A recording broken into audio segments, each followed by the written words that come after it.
할렐루야.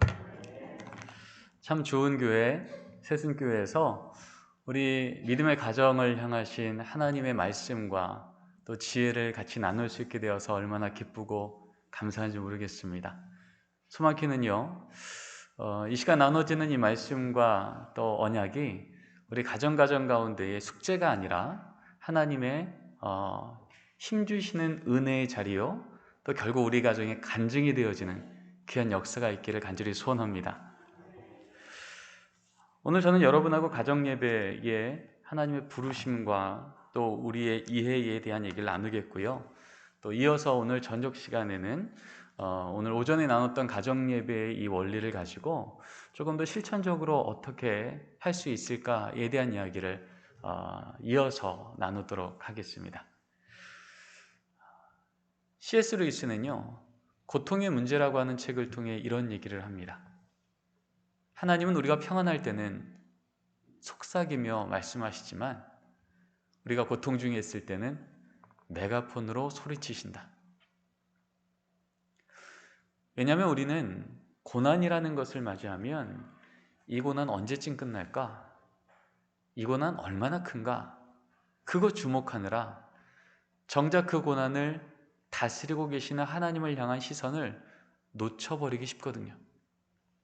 그런 우리의 연약함을 아시기에 우리 하나님은요, 우리가 고난 가운데 처할 때면 이전보다 더 큰 소리로 외치시는 거예요. 길이 안 보이냐고? 내가 길이라고. 생명이 끊어질 것 같냐고? 내가 생명의 근원이라고.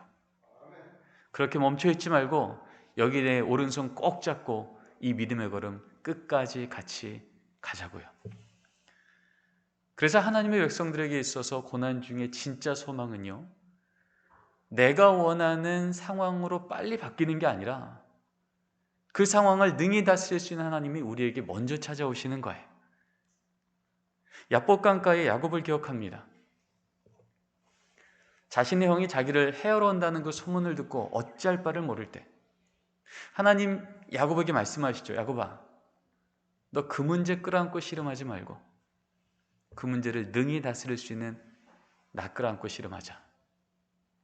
그래서 그 밤 야곱이 문제가 아닌 하나님 끌어안고 씨름할 때 상상도 못했던 소망의 새벽을 맞이하게 된 겁니다. 홍해 앞에 모세 어떻습니까? 이제 우리를 죽일 것 같던 그 홍해가 하나님께서 그 모세를 찾아오셔서 하신 말씀 앞에 경청하고 순종했더니 너를 위하여 싸우는 나를 보라 말씀하시며 바다 위로 손을 내밀라고 말씀하실 때 나를 죽일 것 같던 홍해 바다가 어떻게 돼요? 나를 죽이러 오는 애국 기병대가 눈앞에서 수장되어지는 역전의 바다로, 승리의 바다로 뒤집힌 줄 믿습니다. 이게 우리를 먼저 찾아오시는 하나님으로 인하여 생기는 소망이요 능력인 거죠. 136년 전 이 조선 땅 어땠습니까? 하나님을 아는 백성들이 찾아보기 어려울 때 우리가 믿음이 좋아서 하나님을 부른 게 아니라 하나님이 우리를 먼저 찾아오셔서 선교사의 손에 들린 이 하나님의 말씀을 통하여 복음을 듣게 하시고 믿음을 알게 하시고 그래서 그 하나님으로 인하여 망해버린 그 나라 위에 나라를 되찾게 하시고 전쟁의 폐허 위에도 주님의 몸된 교회를 든든히 세우사 이렇게 이 시대에도 하나님의 소망을 이곳에서 보게 하신 하나님. 여러분, 그래서 지금 코로나 때문에 이렇게 모이는 것도 제한받고 온라인으로 예배를 드리는 이 불편한 가운데 있을지 몰라도 여전히 우리에게 소망이 있으면 또 이렇게 불편한 상황에서도 모여 또 가정예배에 대한 경청을 하게 되면 우리의 상황이 아닌, 우리의 수준이 아닌 이 모든 상황을 하나님의 능력으로 우리에게 은혜 베푸실 하나님의 찾아오신 음성이 있는 걸 믿기에 오늘 가정예배에 대한 말씀이 우리 가정 가운데 이 시대 가운데 다시 하나님의 일하실 것을 우리로 보게 하시는 말씀 될 걸 믿기에 우리 먼저 찾아오셔서 그 믿음 주신 하나님으로 인하여 우리는 오늘 모이게 된 줄 믿습니다. 그래서 우리는 이 고통 중에, 이 고난 중에, 코로나 중에 어딜 봐도 소망이 잘 보이지 않는 이때 우리를 향해서 메가폰 잡고 외치시는 하나님의 그 음성을 이제 듣고자 하는 거죠.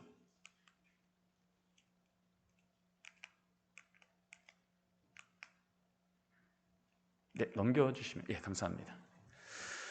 코로나를 맞이하면서 한국교회가 어떻게 가야 될지에 대한 연구를 여러 연구소들에서 했습니다. 목회데이터 연구소라는 곳에서 이 코로나를 맞이하면서 이런 이 질문을 던졌죠. 코로나가 이제 종식될 때 우리 다음 세대들은 어떻게 해야 다시 신앙을 회복할 수 있겠습니까? 그랬더니 예전처럼 교회 학교 열심히 모이고요, 성경 공부 열심히 시키면 되죠라고 말한 분은 3위에 그쳤고요, 1위, 2위가 모두 가정과 부모에 대한 답으로 나왔습니다. 1위, 부모 자녀 간 신앙적 대화 친밀감이 회복되겠습니다. 54.6%. 2위, 정기적으로 가정 예배에 대한 훈련을 받아야겠습니다. 36.3%. 하나님께서 지금 이런 리포트들, 연구의 자료들을 통하여 우리에게 외치시는 거예요. 지금 우리 안에 하나님께서 이 기간을 통하여 회복하고자 하는 영역 중에 무엇이 있는가라는 거죠.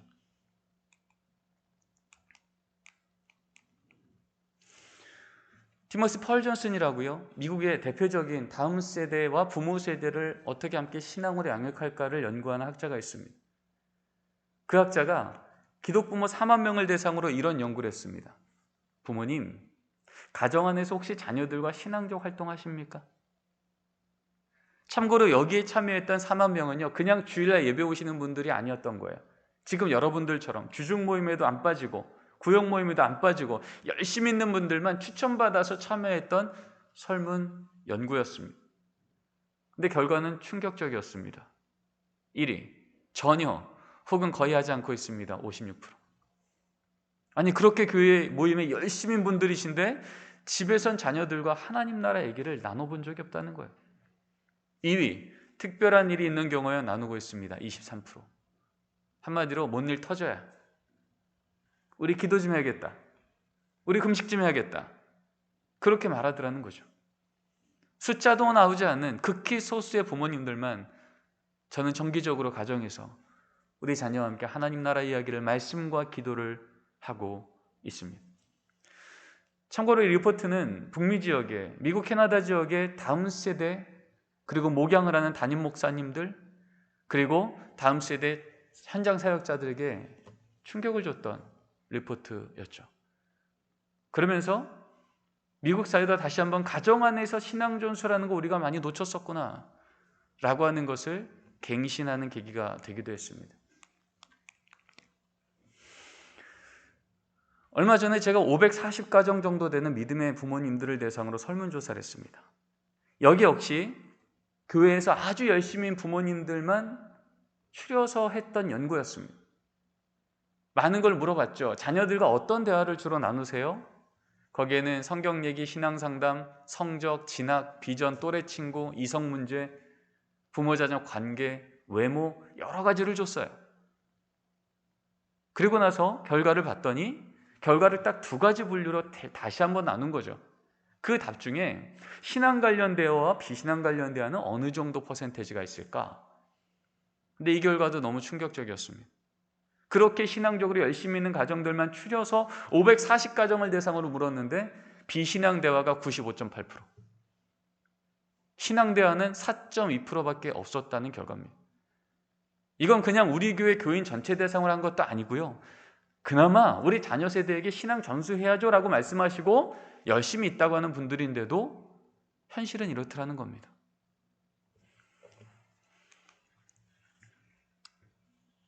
제가 조사한 건 아니고 제인컴 리서치라고 하는 곳에서 개신교인 1000명을 대상으로 물었어요. 가정 안에서 어떻게 신앙 활동하십니까? 라고 물었을 때 활동 없었으면 60.8%, 가정 예배를 드려요는 16.7%. 근데 여기서 말하는 가정 예배 드려요는 매일 드려요 많이 아니고요, 일주일에 한 번, 혹은 한 달에 한 번, 혹은 명절 때만을 다 포함한 숫자인데도 16.7%. 한마디로 교인 10명 중에 2명이 채 가정 안에서는 예배는 경험해 본 적이 없다는 겁니다.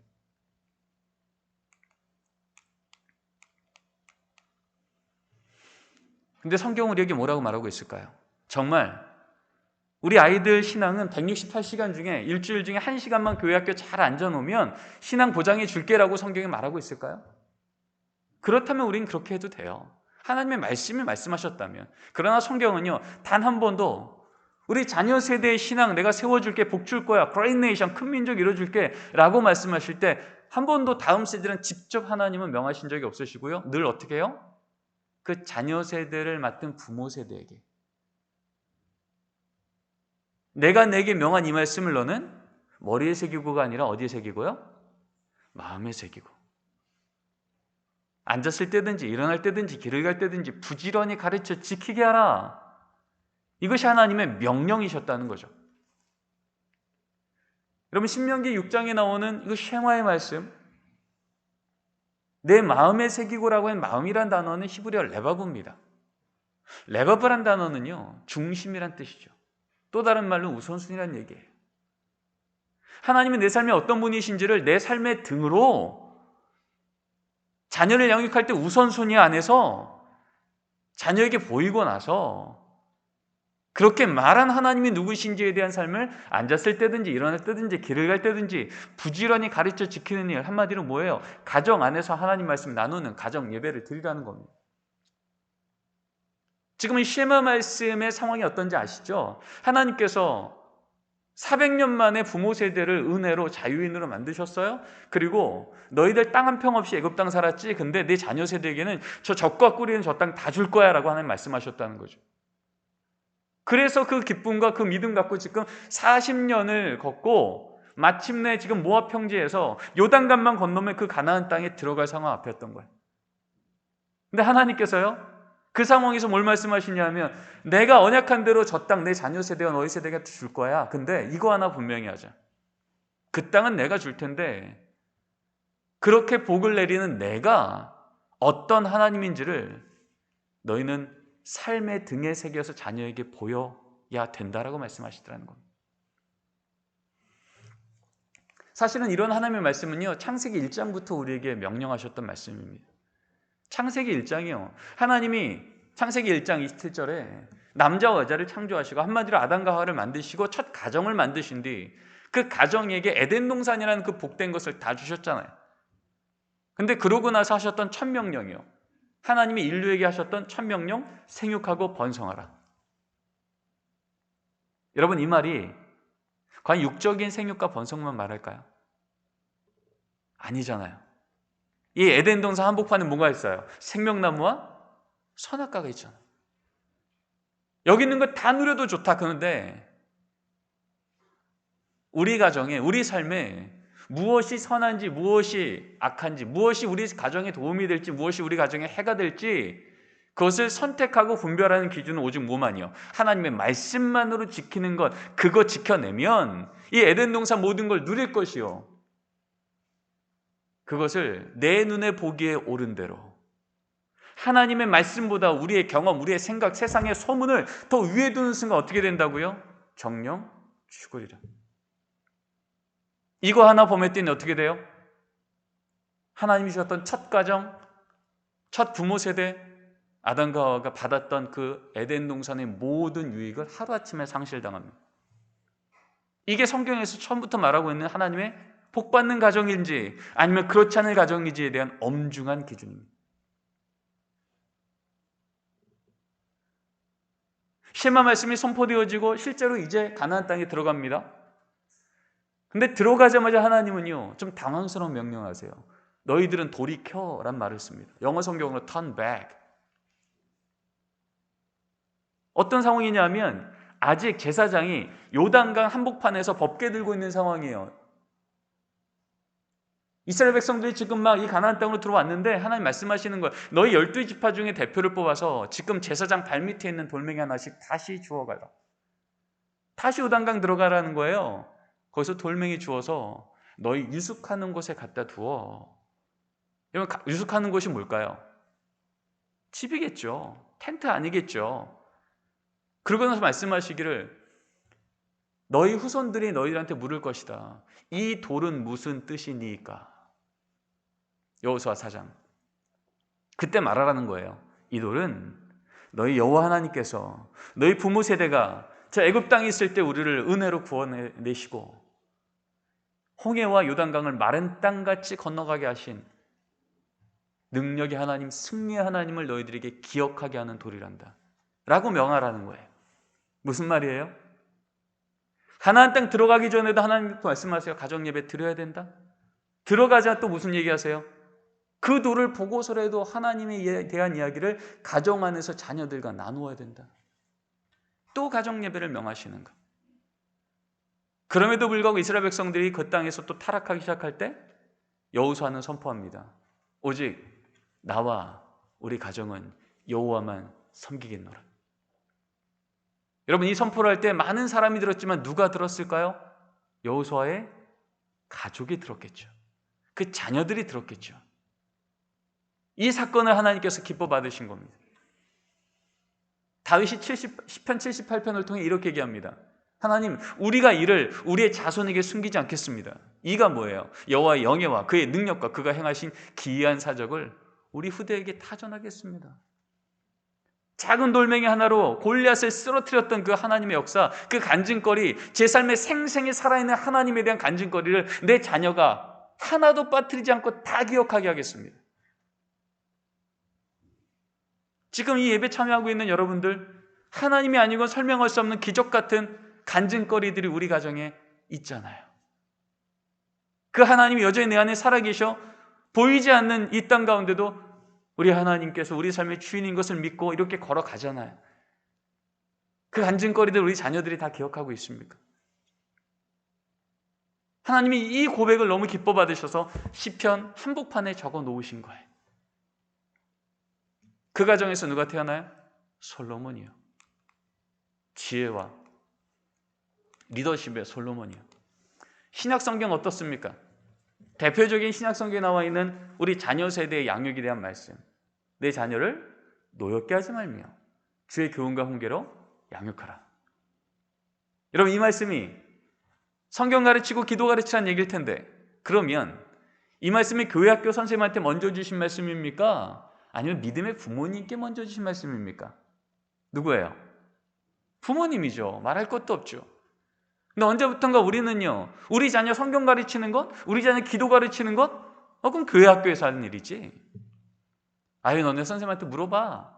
전도사님 목사님들이 전문가시잖아. 물어봐. 성경은 그렇게 말한 적이 없어요.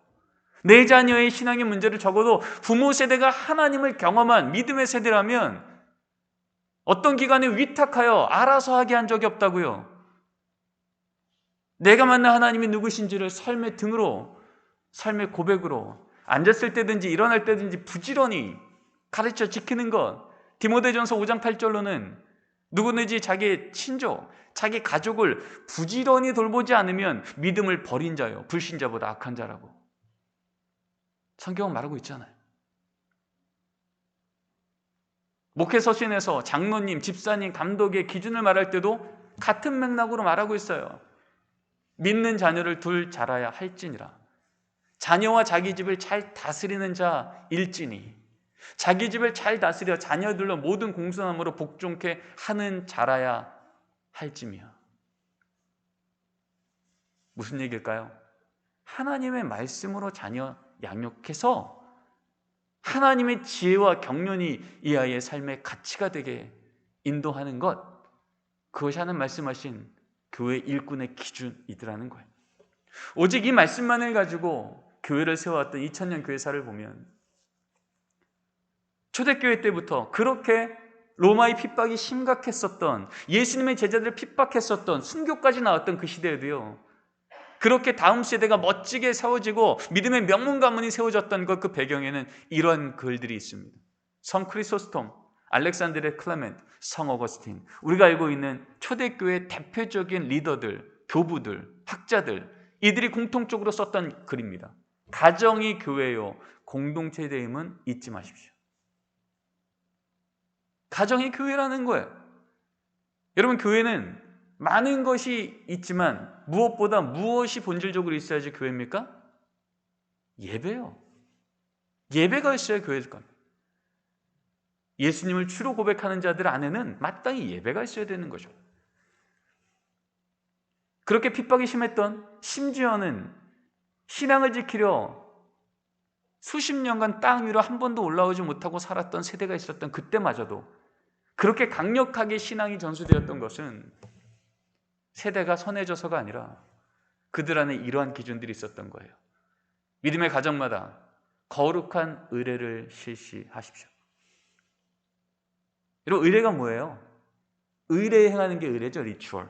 아침에 일어나면 옷 갈아입고 세수하고 아침 먹고 당연히 하는 삶의 패턴을 얘기하는 겁니다. 그런데 거룩한 의례는 뭐예요? 예수 믿지 않는 가정과 예수 믿는 가정에는 구별되어지는 의례가 있어야 된다는 거예요. 뭐요?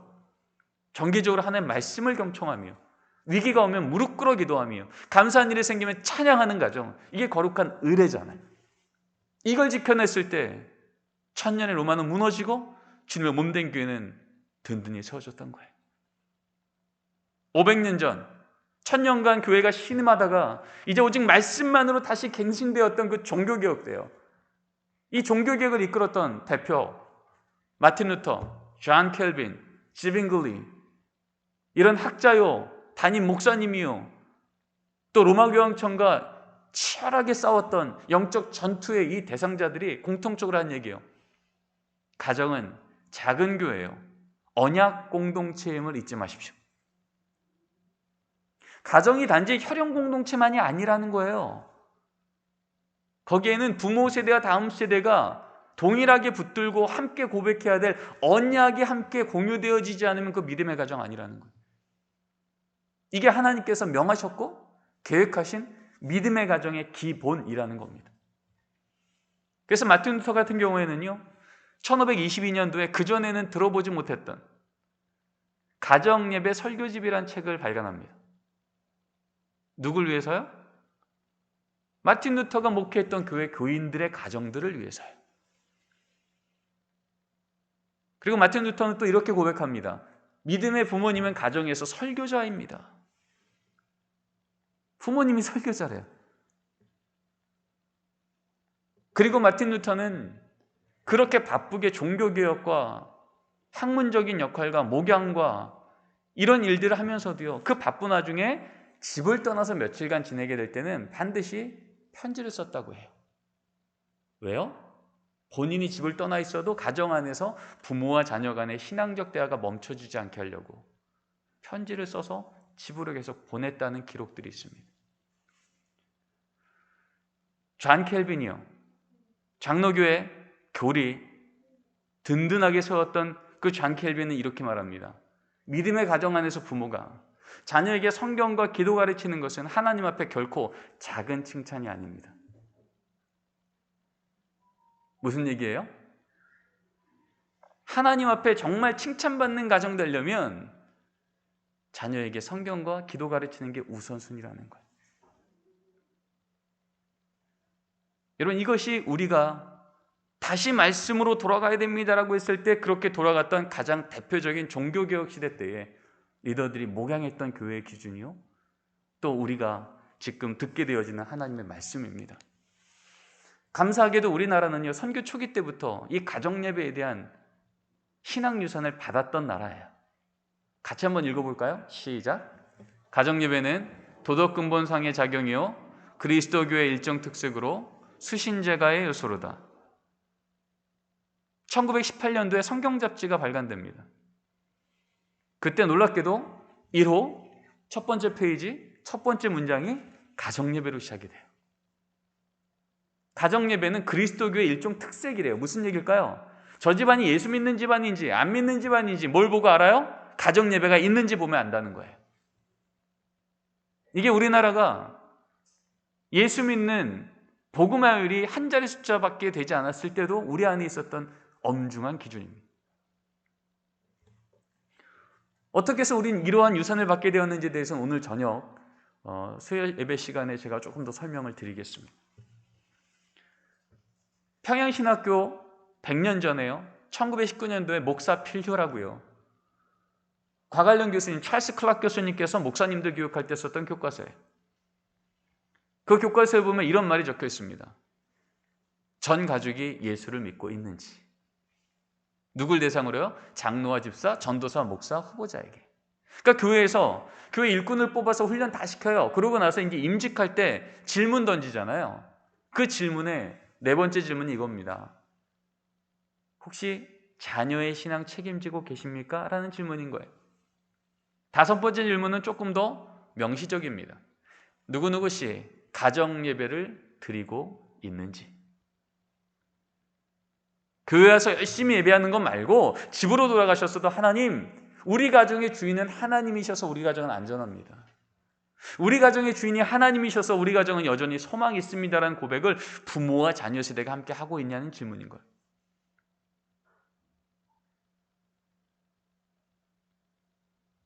하나님의 말씀에서 너무나도 일관적으로 믿음의 다음 세대에 대한 언약을 주실 때마다 이 가정 안에서의 가정 예배, 이 명령을 주심을 기억하는 한 이것은 목사 필후, 목회를 할 때 반드시 지켜야 될 우리 안의 성경적 근거라고 하는 거죠.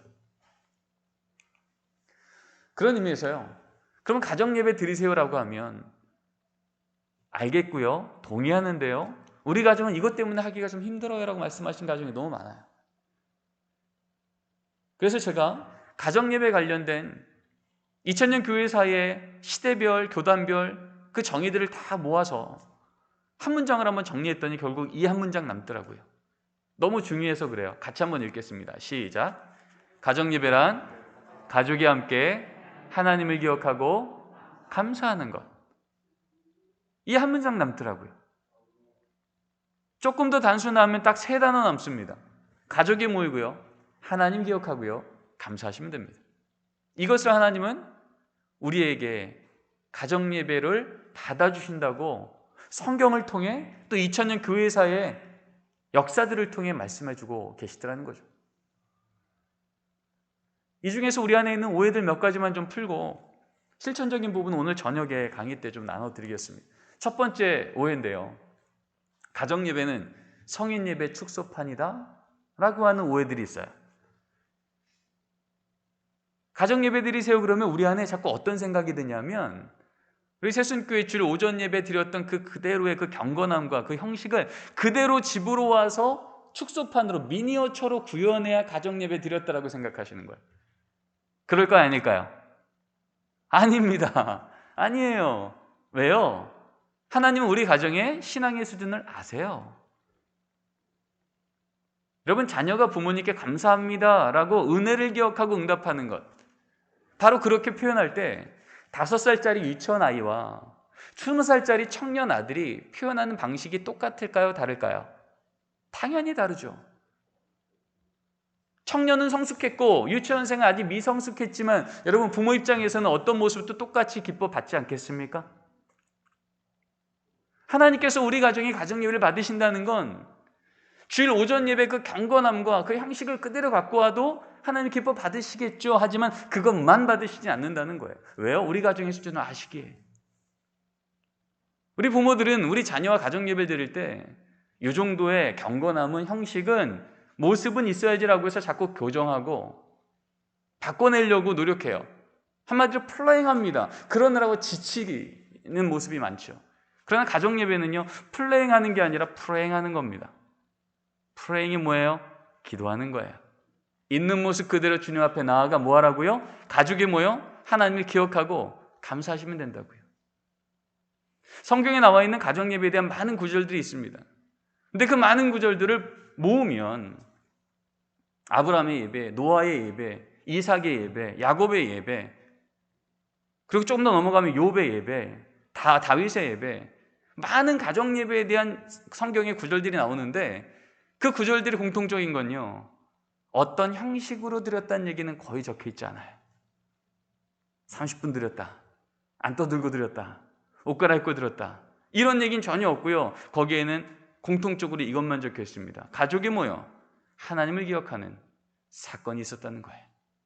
그걸 하나님은 가정 예배로 기뻐 받으셨다는 거죠.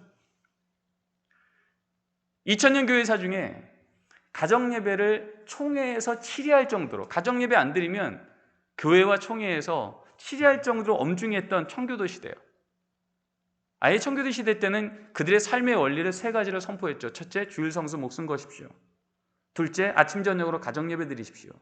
셋째, 일하는 일터가 하나님께 영광 돌린 곳 되게 하십시오. 이것이 그들의 삶의 원칙이었던 거예요. 그렇게 엄중하게 했던 이 시기에도요, 가정 예배에 대한 목회 서신에 보면 이러한 기준이 적혀 있습니다. 가정예배요? 가족이 모여 성경 한 구절만 읽어도 이미 가정예배 드린 겁니다. 성경 한 구절 읽고 기도까지 했습니까? 가정예배 더 잘 드린 겁니다. 성경 읽고 기도하고 찬송까지 했습니까? 가정예배 더 잘 드린 겁니다. 이것이 오직 하나님의 말씀만 갖고 목회를 했었던 청교도 시대, 1647년도에 웨스트민스터 신앙고백서가 나올 때 같이 발간되었던 예배 모범서의 그 기준이 바로 형식이 아니라 사건이더라는 거예요. 저희 집은요, 지금 12년째 가정예배를 매일 드립니다. 그러면 가정예배 드리기 5분 전이 되면 제 자녀가 옆에 성경책 끼고 와서 아버님, 가정예배 드릴 시간입니다. 예배 준비하셔야죠. 그럴까요? 아니에요. 매일 가정예배 드린 아이들인데도요, 한 번도 전 그런 얘기를 들어본 적이 없어요. 대신 예배 드리려고 하면 거의 이틀에 한 번은 똑같은 신실한 질문이 나오죠. 아빠, 오늘 나 좀 빼주면 안 될까? 아, 나 오늘 피곤한데? 나 오늘 숙제 많은데? 여러분, 그럴 때마다 제가 너 오늘 자세가 현찮다. 나랑 상담 좀 해. 아이를 앉혀놓고 교정하고 혼내기 시작하면 예배가 됐겠습니까? 그렇지 않아요. 12년째 매일 가정예배를 저녁 8시 반에 드리는데요, 그럼에도 불구하고 저는 여전히 우리 아이들과 드린 가정예배에 적응이 안 돼요. 눈은 천장을 보는데 손은 바닥을 쓸고요, 허리는 거의 연체동물에 입은 끊임없이 누나랑 동생이 떠듭니다. 너 왜 눈 떴어? 누나 왜 떴어? 뭐 이런 얘기들이 계속 오가는 거죠. 그렇게 예배가 거의 끝날 때쯤 되면 제 안에 의심의 영이 충만해집니다. 도대체 얘는 예배를 드리는 걸까? 그때 예배 끝날 때쯤에 제가 묻죠. 혜건, 오늘 예배 드리게나 했니? 오늘 말씀에서 하나님 어떤 분이신지 기억이나 해? 그러면요, 분명히 제 눈에는 장난치고 집중 못해서 오늘 예배 망친 아들밖에 안 보이는데 그 입에서 이런 고백이 나오는 거예요. 아빠, 오늘 다윗이 골리앗 한 번 볼 때 여호와 6번 봤다는 얘기 아니야. 걱정 마, 걱정 마. 나도 힘들면 그럴 거야. 걱정 놓으세요. 그러는 거예요. 그럴 때 또 깨닫게 되는 거죠. 그렇구나. 오늘 내 눈에는 오늘 장난친 자녀밖에 안 보였는데, 예배 망쳤다 생각했는데 아니었네.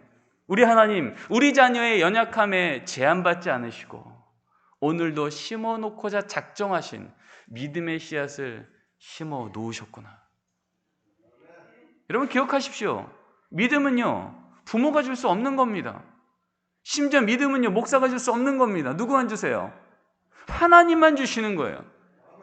그러기에 우리는 아무리 행동을 교정시키고 우리가 원하는 모습으로 자녀들을 바꿔내도요, 결국 그 자녀를 바꿔내시는 분은 하나님이시요, 그 하나님께서 그 자녀에게 믿음 주신다 말씀하실 때 우리에게 믿음 잘 주라 말하지 않으셨고요, 우리에게 맡기신 건 뭐예요?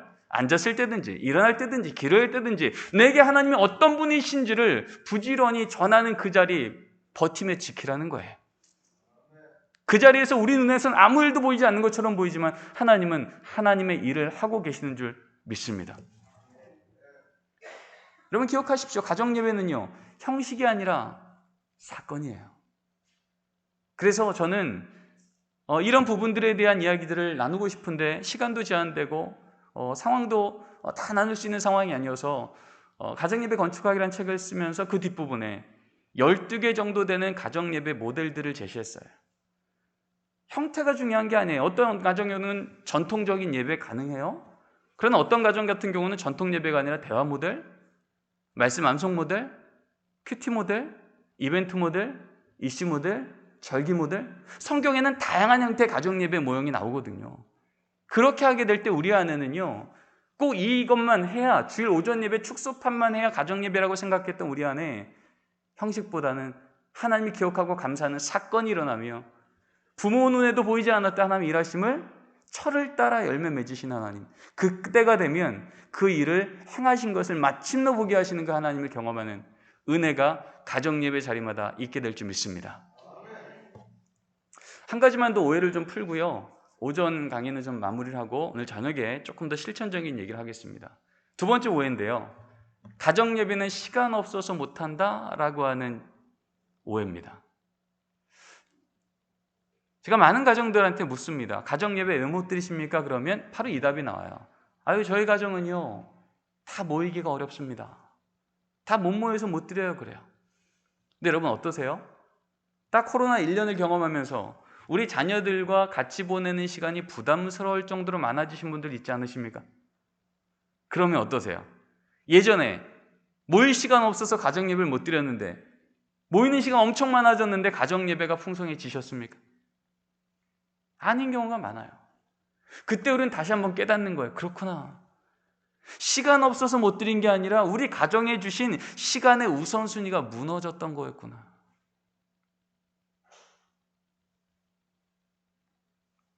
롯의 가정이 양 챙기느라 소 챙기느라 장막 챙기느라 여호와의 이름을 부르지 못할 때 어떻게 돼요? 소돔 땅 들어갔잖아요. 아무리 머리로는 하나님 우리 가정 복 줄 거 맞죠라고 생각할지 몰라도 당장 오늘 우리 가정 안에 시간의 우선순위 안에 매일이건 일주일에 한 번이건 하나님을 기억하고 감사하는 이 시간의 우선순위가 무너진 이상 세상적으로 볼 때 매력적으로 보이는 소돔 땅이 딱 나타나면 예수 믿지 않는 가정하고 여전히 그다지 다르지 않더라는 거예요. 이게 성경이 우리에게 말하고 있는 엄중한 경고입니다. 여러분 아시지만 정말 중요한 건요, 시간 없어서 못하는 게 아니라 시간 내서 하는 겁니다. 그게 믿음입니다.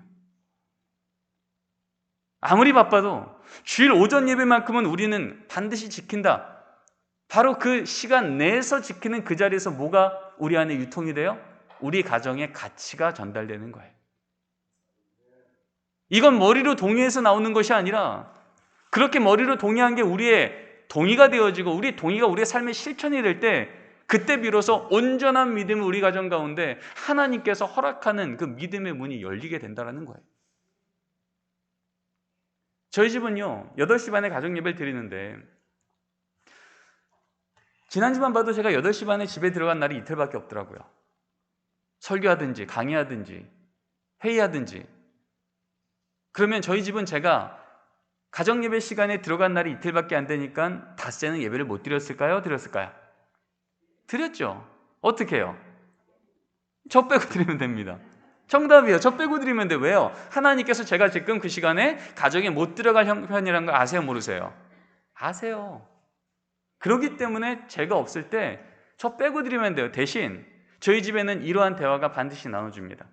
저녁밥 먹을 때 제 아내가 아이들한테 얘기합니다. 얘들아, 오늘 아빠가 새순교회에서 가정예배 말씀 전하시라고 오늘 가정예배 못 들어오시네? 그러면요, 가정예배 드릴 때 끝날 때쯤에 제 자녀 둘 중에 한 명은 반드시 이렇게 고백합니다. 하나님, 오늘 아빠 새순교회에서 말씀 잘 전하게 하시고 돌아올 때 안전하게 돌아오게 해주세요.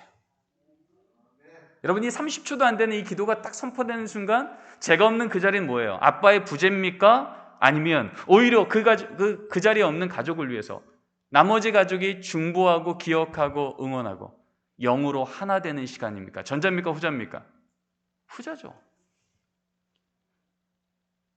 모일 수 있는 가족만 모이시면 돼요. 대신 그 자리에 없는 가족도 그 시간에 우리 집에선 가정 예배가 일어나고 있다는 것을 기억하며 할 수 있는 만큼 마음으로 동참하는 일. 그때 하나님은 그 가정 예배를 기뻐 받으시는 거예요. 저희 집은 가정 예배 드릴 때 매일 녹음하거든요. 그러다 보니까 시간을 알아요. 짧으면 5분, 길면 13분, 평균 8분입니다. 여러분, 8분의 시간이 정말 없어서 우리 아이들과 가정 예배를 못 드릴까요? 최근에 통계를 넣은 자료를 보면 서울 안에 있는 30대, 40대, 50대를 대상으로 물어봤어요. 우리 자녀들과 하루에 몇 분 정도 대화하십니까? 그 중에 80% 이상의 가정이 10분 이상이라고 말했어요. 적어도 10가정 중에 8가정은요 10분은 대화한다는 거예요. 정말 시간 없어서 가정 예배를 못 드릴까? 그렇진 않은 것 같아요. 여러분, 어린 자녀를 키우는 가정들 어떠세요? 우리 아이들 자기 전에 옷 갈아입히고 양치시키는 것. 밤 11시에 들어왔으니까 오늘은 생략. 그냥 자. 옷도 그냥 외투 옷 입고 자. 라고 하는 부모 있습니까? 없습니까? 아무도 없죠. 왜요? 양치 안 하면 이 썩으니까. 옷 안 가려면 불편하니까. 근데 여러분, 가정 예배 드리는 5분에서 8분 시간은 늘 시간 없어서 못 드리면서 우리 아이들 옷 갈아입히고 양치하는 시간에 5분에서 10분 시간은 늘 시간이 있지 않으십니까? 세상은요, 한 걸 했다 그러고 안 한 걸 안 했다 그런 것을 정직이라 그래요. 그러나 성경은요, 내가 아는 것과 믿는 것과 사는 것이 하나일 때 정직이라고 말합니다. 성경은 믿음의 부모에게 신앙의 정직함을 자녀 세대에게 물려주라고 말하고 있는 겁니다. 여러분, 그런 의미에서 저희 집은 제가 가정예배를 참여 못하는 그날에는요, 10시간, 11시간 집에 들어가면 그 녹음했던 부분 중에 절 위에 중보기도한 자녀들의 그 짧은 기도 내용을 제가 듣게 합니다. 가끔씩 또 저희 자녀들이 기특한 신앙의 고백을 또 하잖아요. 또 그것을 들어요. 그러면 그 다음날 아침 먹을 때 저는 놓치지 않고 칭찬을 합니다. 아들, 어제 아빠에서 그렇게 기도하더라? 고마워, 아빠가 힘이 나. 딸, 너 어째 그렇게 멋진 신앙의 고백하더라? 아빠도 너희 신앙을 위해서 계속 응원할 거야. 최고. 가족이 다 모이진 못하지만 그 안에 있었던 사건들을 단 30초 1분만 다시 시간을 내보면 함께 동의하고 함께 참여하고 우리 가정에 어떤 고백들이 있는지 하나님 앞에 함께 올려드릴 수 있는 믿음의 가정이 세워지는 것 가능하더라는 겁니다. 저는 유학하는 동안 8년 정도 미국에서 청년부를 맡았습니다.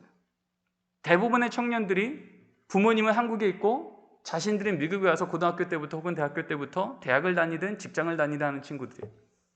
근데 그 친구들 중에 꽤 많은 친구들이 토요일 날 같은 시간에 부모님은 집에서 한국에서 가정예배를 드리고 본인은 자기가 있는 자기 형편의 자리에서 같은 기도 제목을 갖고 기억하며 가정예배를 참여하는 것을 저는 보았습니다. 지구 반대편에 있음에도 불구하고요, 금요일쯤 되면 문자들이 오가는 거예요. 전화들이 오가는 거예요. 아들, 내일 토요일 밤 9시 우리 가정예배 시간이잖아. 기도하려고 그래. 뭐 기도해 줄까? 부모가 묻는 겁니다. 이 자녀는 그 전화를 받으면, 그 문자를 받으면 또 한 번 기억하는 거죠. 그래, 나에게는 날 위해 기도하는 믿음의 가정이 있지. 부모님이 계시지. 하나님의 은혜가 있지. 그 힘든 유학생활 중에 이 청년들은 그렇게 자신의 믿음을 다시 한번 붙들 수 있는 끈들을 그 자리에서 보게 되는 거예요. 때로는 그 부모님이 기도 제목을 묻지만 알고요, 기도 제목을 부탁하기도 해요. 그러면 저한테까지도 연락이 옵니다. 목사님, 이번 주 우리 아버지가 좀 많이 편찮으셨대요. 가정예배 시간에 기도하기로 했는데 목사님도 기도해 주세요. 딸아, 이번 한 주간 아버지가 많이 편찮으셨어. 내일 가정예배 시간 알지? 그때 꼭 같이 기도하자. 그러면서 떨어져 있는 가정이지만 이 청년과 이 부모님이 함께 같은 하나님께 같은 시간에 함께 기도할 때 하나님 그 기도 외면치 않고 역사하시는 것. 그래서 하나님께서 부모는 그 자녀 옆에서 삶을 지켜주지 못해도 늘 그 옆에 동행하시는 그 하나님께서 함께 붙드시는 것을 기억하고 그것을 깨닫게 하고 알게 하고 기억나게 하는 그 가정예배의 시간이 이 청년을 그렇게 붙들어가는 것을 가까이서 보았습니다. 여러분, 어떤 형편이건 가정예배는요, 하나님께서 우리 가정의 주인이셔서 우리 가정은 안전합니다. 소망이 있습니다. 든든합니다. 이 고백을 부모 세대와 다음 세대가 함께만 할 수 있다면 하나님 그 가정, 그 믿음의 고백대로 지키시고 붙드실 것을 믿습니다. 가정예배에 관련된 성경에 나와 있는 여러 가지의 원리들이 있지만 오늘 오전에 이 두 가지만 좀 나눴습니다. 나머지를 오늘 저녁에 좀 나누고 더불어서 실천에 대한 얘기들을, 사례에 대한 얘기를 좀 나눌 때 여러분, 우리 가정의 수준만큼 될까 안 될까를 의심하지 마시고요, 우리 가정을 향하신 하나님의 계획을 듣고 그것을 믿어 한번 걸어내면 하나님은 그 걸음만큼 또 우리 가정을 영적으로 성숙시키시고 믿음의 선물을 부어주시고 우리 가정에도 하나님을 기억하는 가정예배가 세워지기 시작했다는 기쁨의 소식들이 가정별로 일어나게 될 줄 믿습니다. 제이슨 헬로폴로스라고요, 오늘날의 실천신학자가 이런 얘기를 합니다. 교회사를 통하여 볼 때 기독교 가정의 가장 강력한 특징 중에 하나는 가정예배였으나 지난 한 세기 동안 우리에게 이 위대한 신앙의 전통이 사라지고 있다. 이 탄식을 하고 있는데 저는 오늘 이 아침에 그리고 오늘 저녁에 이 가정예배에 대해서 하나님의 말씀이 어떤 기준을 갖고 우리를 다시 부르시는지 앞에 이제 우리가 겸손히 나갈 수 있다면 우리의 고백은 이렇게 바뀌리라 생각합니다. 교회사를 통하여 볼 때 기독교 가정의 가장 강력한 특징 중에 하나는 가정예배였으나 이제 앞으로 우리에게 이 위대한 신앙의 전통이 다시 살아나고 있다고요. 여러분, 이 고백이 우리 가정마다 일어나기를 간절히 소원합니다. 우리 결론 같이 읽어보겠습니다. 시작. 가정예배는 형식이 아니라 사건입니다. 가정예배는 시간 없어서가 아니라 시간 내서 드려야 합니다. 믿음으로 세워가는 가정예배 걸음을 하나님은 기억하시고 역사하여 주십니다. 아멘. 기도하시겠습니다. 하나님 감사합니다. 오늘 이 아침 믿음의 가정을 향하신 하나님의 명령과 또 그 명령을 따라 걸어왔던 2000년 교회사를 돌아보며 오늘 우리에게 가정예배를 다시 한번 시작하자고, 우리 가정 가운데 주님을 기억하고 예배하는 현장을 세워가시겠다고 말씀하시는 주의 음성 앞에 저희들이 섰습니다.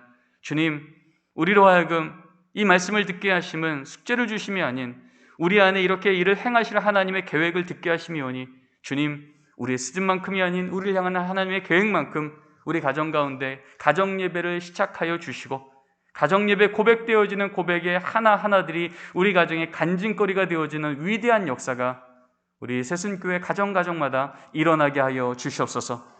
감사하며 예수님의 이름으로 기도드립니다. 아멘.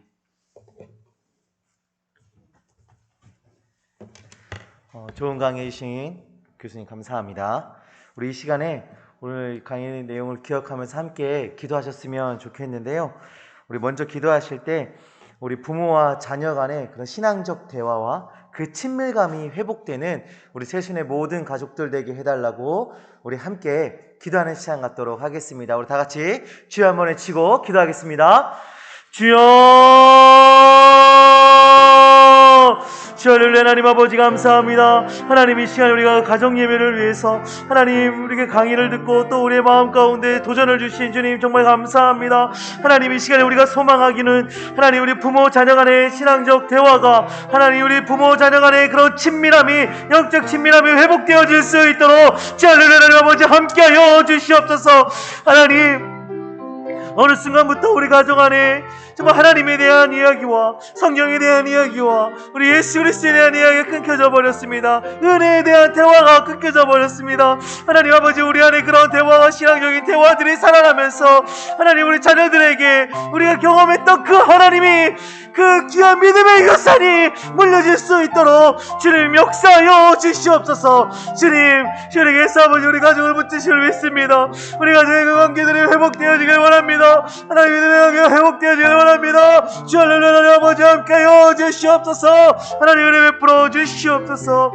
하나님 아버지 감사합니다. 우리 시간에 계속해서 기도하실 때 그 신앙의 부모 세대를 통하여 믿음의 다음 세대가 세워진다는 그 말씀이 아직도 제 마음에 울리고 있습니다. 우리 이 시간에 우리 부모들이 신앙을 보이고 살아내고 가르치는 부모 되게 해달라고, 하나님의 말씀으로 자녀를 양육하는 부모 되게 해달라고, 가정의 교회가 되도록 이끌고 나아가는 부모 되게 해달라고 우리 다 같이 주여 한번 외치고 기도하는 시간 갖도록 하겠습니다. 주여,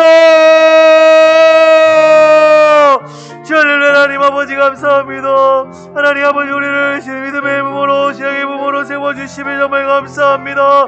하나님 우리가 하나님 우리의 신앙을 보이고 살아내고 가르치는 부모 되게 하여 주시옵소서. 하나님의 말씀으로 자녀를 양육해 내는 부모 되게 하여 주시옵소서. 세상의 가치와 하나님 세상의 그런 욕심과 지위와 이런 것들을 가르치고 물려주는 것이 아니라 하나님 우리의 믿음과 신앙을 가르치는, 말씀을 가르치는 하나님 부모 되어질 수 있도록 주여 역사하여 주시옵소서. 하나님 우리 가정이 교회가 되길 원합니다. 예배가 있는 교회가 되길 원합니다. 주여 할렐루야. 우리 가족 가운데 임하여 주시고 하나님 우리 부모들이 하나님 그런 믿음 가정을 교회로 세워나가는 일꾼으로 세워질 수 있도록 주여 역사하여 주시옵소서. 주여 할렐루야. 아버지 하나님 함께 하시며 믿습니다. 감사합니다. 우리 한 가지만 더 기도하시겠는데요. 하나님을 기억하고 감사하는 그런 가정 되게 하여 주시옵소서. 기도하시길 바랍니다. 하나님을 기억하고 또 하나님께 감사하는 가정, 그런 가정이 우리 가정이 될 수 있도록 주 역사해달라고 함께 기도하시길 바랍니다. 또한 시간을 내서 가정 예배를 결단하는, 시간을 내서 가정 예배를 결단하는 우리들 될 수 있도록 주여 역사하여 달라고 우리 가정 예배를 위해서 함께 기도하는 시간 갖도록 하겠습니다. 기도하시겠습니다. 주여 할렐루야. 하나님 아버지, 하나님을 기억하는 가정 되길 원합니다. 하나님께서 우리에게 허락하신 그 감사들을 기억하는 그런 가정 되기를 원합니다. 주 할렐루야. 하나님 아버지, 하나님께서 역사하여 주시옵소서. 하나님을 기억하고 하나님께 감사하는 가정 되어서 하나님께 온전히 영광 돌리며 온 가정이 하나 되어서 하나님을 드러내는 그런 가정들 되어줄 수 있도록 주 할렐루야 아버지 임하여 주시옵소서. 하나님, 우리가 정말 시간을 내서 가정 예배를 드리겠노라 결단하는 우리가 되길 원합니다. 우리가 가정들이 정말 가정 예배를 결단하고 가정 예배를 드리는 그런 가정 되길 원하오니 주 할렐루야 아버지 함께하여 주시옵소서. 정해진 시간에 함께 모여 하나님을 예배할 수 있도록 모든 환경과 상황들을 주님께서 주장하여 주시고 하나님께 예배할 때마다 하나님을 하나님을 기억할 때마다 하나님께 감사할 때마다 놀라운 은혜와 역사들이 우리 안에 일어날 수 있도록 주 할렐루야 하나님 아버지 함께하여 주시옵소서. 주님 아버지 감사합니다. 주님 아버지 할렐루야. 하나님 아버지 감사합니다. 주님, 부모와 자녀의 그 관계가 회복되어져서 그 안에서 신앙적인 대화들이 오고 갈 수 있게 하여 주시고 그런 대화를 통하여서 우리 부모들이 먼저 경험한 그 하나님의 은혜와 그 사랑을 우리 자녀들에게 가르치고 보이며 증거할 수 있도록 저 역사하여 주시옵소서. 나의 지위와 세상적 가치와 물질 이런 것들을 물려주는 부모가 되는 것이 아니라 믿음의 유산을 물려주는 부모가 되어질 수 있도록 주님 역사하여 주시옵소서. 하나님, 우리 부모들이 먼저 신앙을 보이고 살아내고 그 하나님의 영광을 드러내는 부모들 되게 하여 주시며 말씀으로 자녀들을 잘 양육할 수 있는 부모가 될 수 있도록 저 역사하여 주시옵소서. 우리 가정 안에 하나님을 기억하고